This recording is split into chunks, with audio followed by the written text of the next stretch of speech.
So many people have been speaking about the climate crisis. So many things have been put on paper, but the real question is, why is it that we're still not acting at the scale and speed that is necessary? The extreme weather events that the scientists have long connected to the climate crisis are becoming far more frequent and far more destructive. For 150 years, we built up a world based on the assumption that we can exploit the planet for free, and it translates to very dramatic impacts happening right as we speak. The climate crisis is a threat multiplier, which means it exacerbates existing inequities in our society.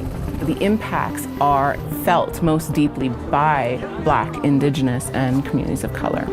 We're living through an explosion of inequality. We need to remember we're on the same planet, and this is the planet that we need to make sustainable for the whole of humanity. Climate change is impacting food security as well as political stability in many nations around the world. 5 years ago, there were 80 million people marching towards starvation. That number jumped to 135 million. What caused the jump? It was man-made conflict, like in Ukraine, compounded with climate shocks. No one is as vulnerable to climate change as farmers are. If you talk transformation, the first thing they want to know is, what must I do on my farm? We know that this transition will require a fast adoption of a lot of new technologies.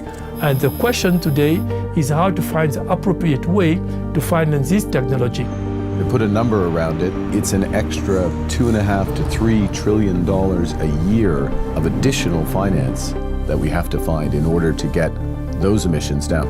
Financial institutions have a lot of roles to play to bring the advice and provide the financing to make these transitions happen.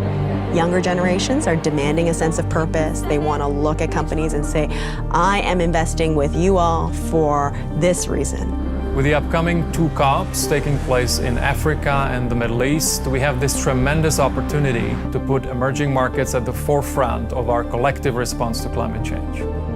International trade has to be part of the solution. How do we all get together to talk about a global carbon price that can guide us and help us to decarbonize the world? The solutions are there. What we need is governments to regulate, to invest, and we need business to act with values.